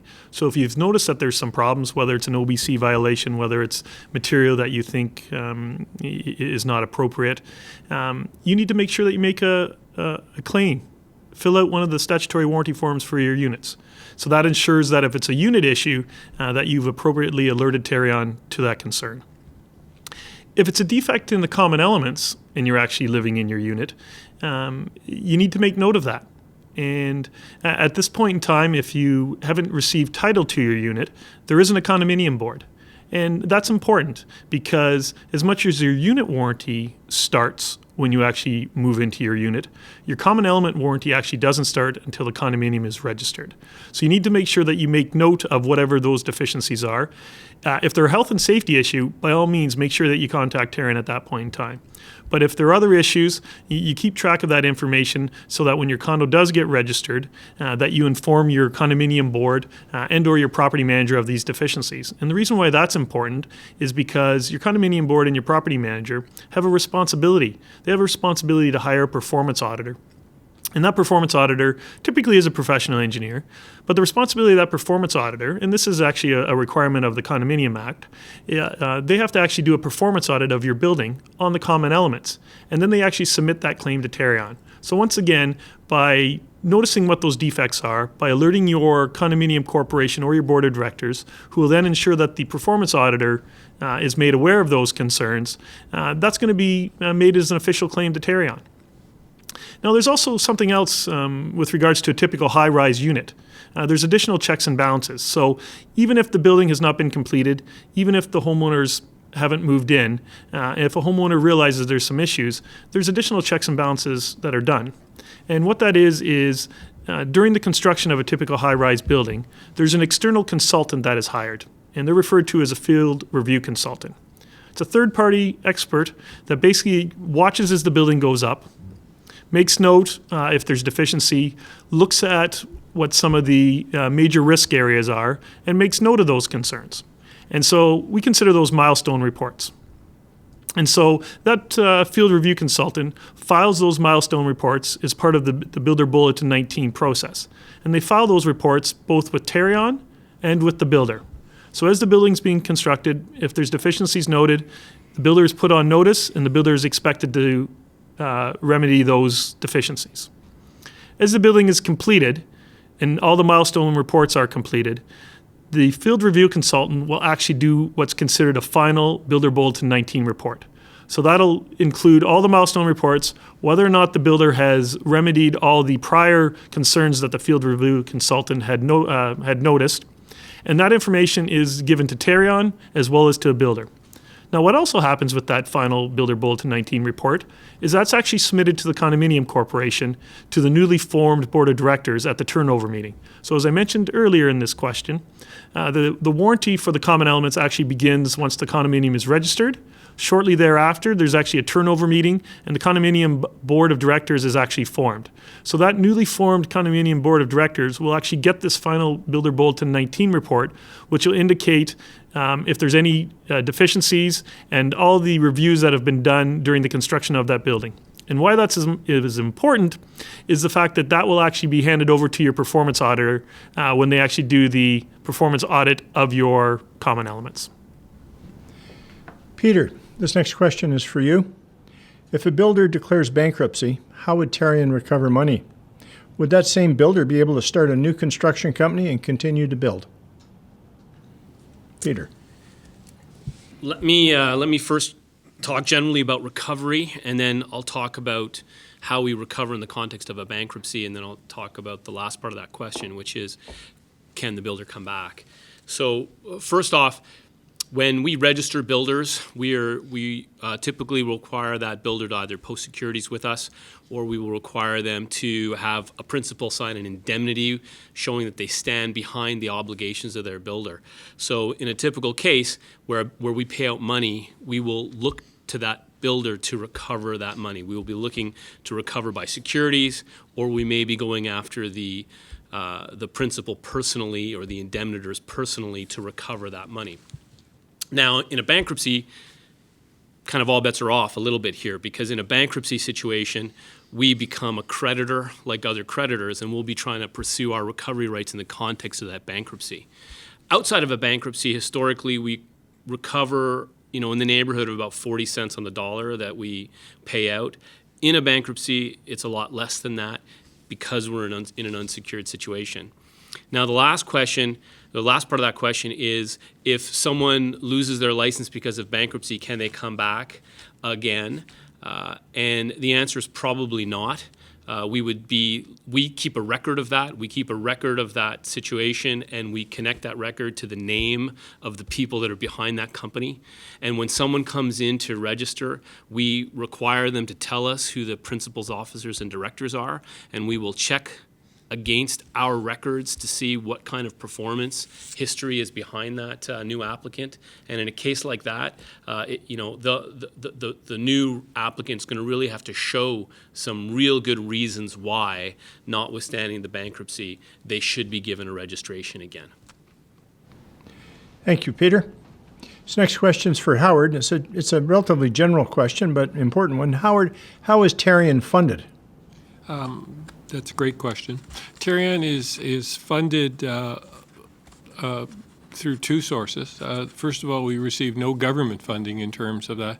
Tarion is funded through enrollment fees in terms of the amount that builders pay to enroll the homes into the program, plus registration fees. There's a couple of minor little fees that we collect in terms of conciliations, but primarily it's those two fees that come into play. Registration fees form the large portion of it, and then there's the registration both of homes and for the builders, and that's fundamentally how we're funded. Okay. We have at least one time for one more question. This one's for Mark.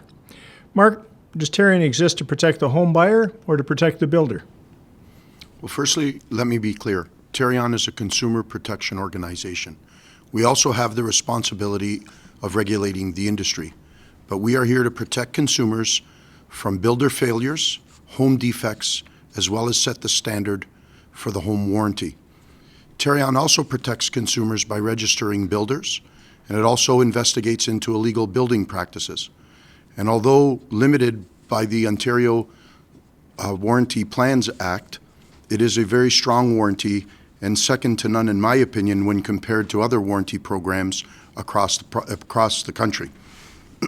While there are responsibilities like any warranty for the consumer, for instance, to fill and file out forms on time, the intent of the Act is very clear, that being to protect consumers and regulate builders. I also think it's important to point out that builders' interests and new home purchaser interests are not in conflict. We're here to protect consumers, we back a warranty, and at the same time, we're helping builders to increase their service standards while at the same time improve their product. That protects consumers, improves the industry, and also enhances the reputation of the new home building industry in Ontario. Okay, thank you very much, Mark. And this is for Kevin, and it'll be the last question. Kevin, is there any time period within which a condo must be registered? There isn't any specific timeline when a condo must be registered. Typically, it would happen within 4 to 8 months, but the actual requirements are done through your municipality, through the land registry office of the municipality where the actual building is located. Sometimes there are delays for registration. And it's one of those things that if a homeowner thinks that there are delays, sometimes that might be because there may be liens on the property.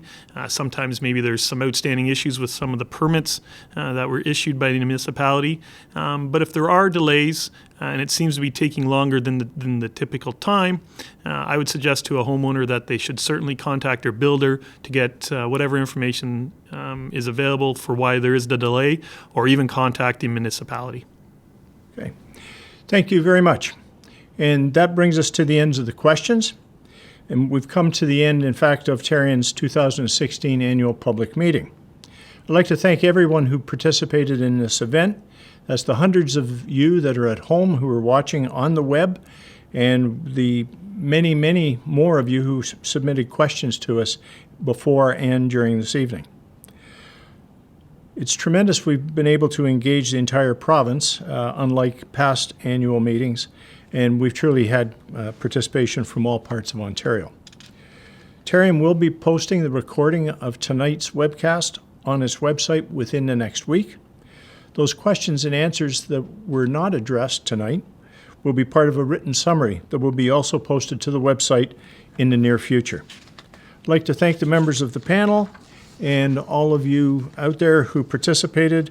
You've contributed to a truly historic and successful event. And again, as I said to you earlier, your comments and feedback on tonight's event or other questions are still welcome. You can email Tarion. Your thoughts are at events@tarion.com. Thank you very much and good evening.